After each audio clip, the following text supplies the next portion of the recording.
Hello children, in this video we will discuss about the relative lowering in vapor pressure, which is the first colligative property.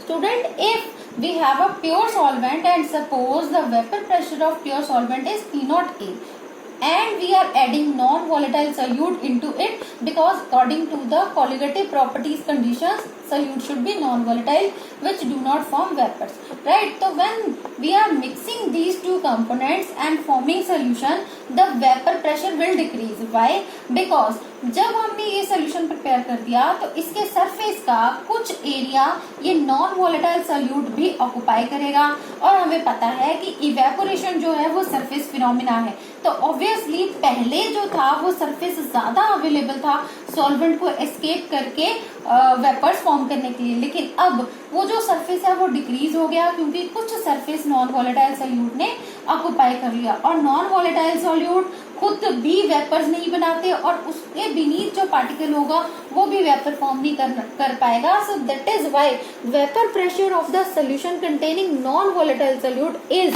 Less than the vapour pressure of the pure component. हम लिख सकते हैं P0A is greater than the PS, right? So according to Raoult's law, PA vapor pressure of component A is equal to P0A multiply XA. So as we know कि solute जो है वो non volatile है तो वो तो कोई vapors बना ही नहीं रहा.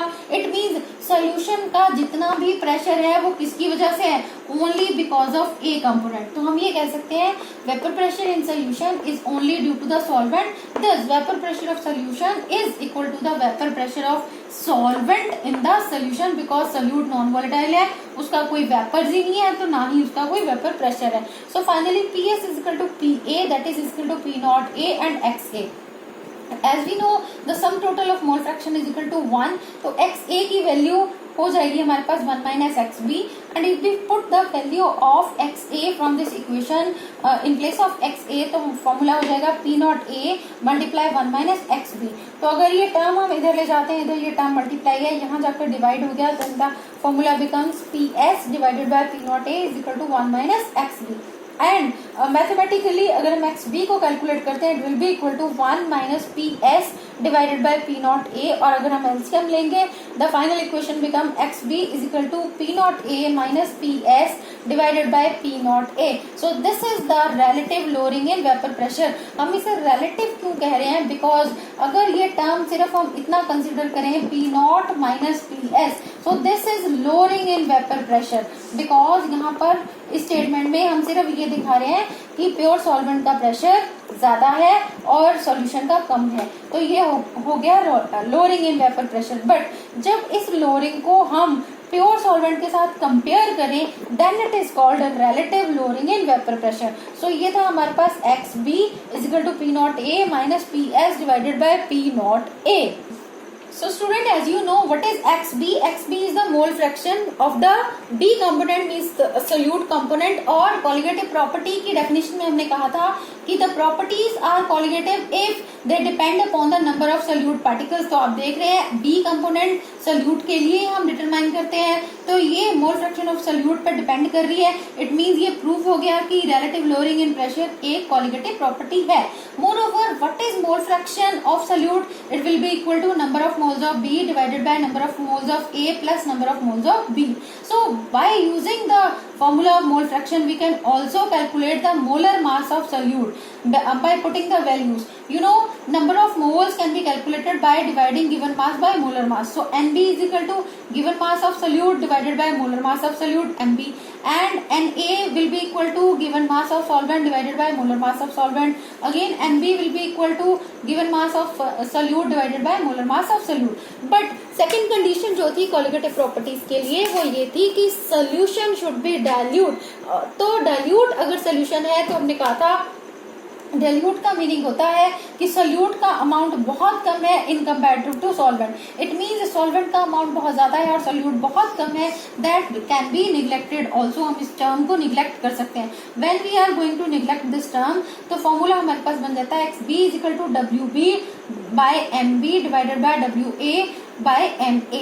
और X B is equal to W B by M B multiply, ये टर्म ऊपर जाके इनवर्स हो जाएगा M A by W A. So यहाँ से हमें मोल फ्रैक्शन की वैल्यू मिल चुकी है and if we put the value of mole fraction in equation number 1 तो हमारे पास आएगा P naught A minus P S divided by P naught A is equal to W B by M B multiply M A divided by W A. दस यहाँ पर ये जो M B आप देख रहे हो relative lowering in vapour pressure colligative property जो है उसके बिल्कुल इनवर्सली प्रोपोर्शनल है मोलर मास ऑफ सॉल्यूट। और एम बी हम यहाँ से कैलकुलेट करेंगे और फॉर्मूला बन जाएगा हमारे पास W B multiply M A divided by W A and multiply ये टर्म उधर जाके रिवर्स हो जाएगा P naught A divide by P naught A minus P S. तो यहाँ पर स्टूडेंट्स मैंने एक न्यूमेरिकल भी लिया है इस इक्वेशन से रिलेटेड। न्यूमेरिकल है vapour pressure of pure water is 23.8। आपको पता है प्योर वाटर मतलब प्योर सॉल्वेंट का वेपर प्रेशर, इट मीन्स ये वैल्यू 23.8 है P naught A. 50 gram of urea is dissolved in 80 gram of water. तो 50 gram of urea come amount है, इसका मतलब ये किसका वेट है, ये वेट है हमारे पास सॉल्यूट का। देन 80 ग्राम ऑफ वाटर, तो वाटर तो सॉल्वेंट है और सॉल्वेंट का वेट दे रखा है जिसको हम ए से दिखाते हैं। तो 80 ग्राम ऑफ वाटर मीन्स ये है हमारे पास डब्ल्यू ए।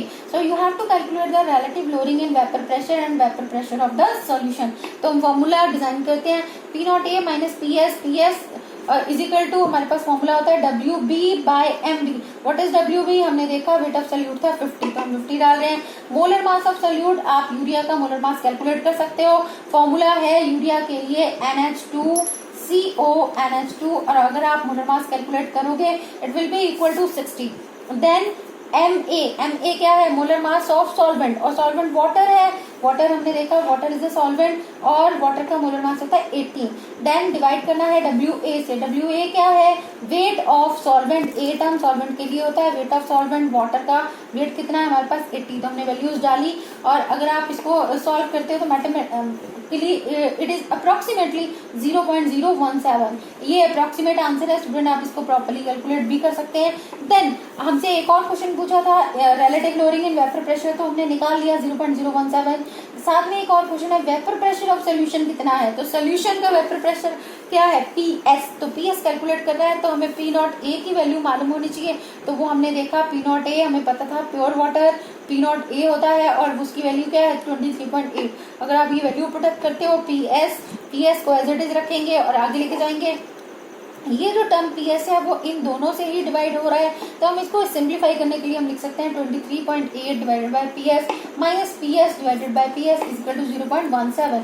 और आप इसकी कंप्लीट कैलकुलेशन करेंगे PS कट जाएगा 1 आ जाएगा और after that the complete calculation answer will be 23.4। और PS मतलब ये अब आ चुका है हमारे पास vapour pressure of the solution. In this way you can also calculate the molar mass of the solute. ऐसा भी हो सकता है किसी न्यूमेरिकल में आपको ये वैल्यूज प्योर सॉल्वेंट का वेपर प्रेशर भी गिवन हो, सोल्यूशन का भी गिवन हो, आपको MB कैलकुलेट करने हो, तो आप इस फॉर्मूला को यूज करके इस तरह के कोई भी न्यूमेरिकल जो है वो उसको आप सॉल्व कर सकते हैं। Student, I hope this will help you to solve this kind of numericals.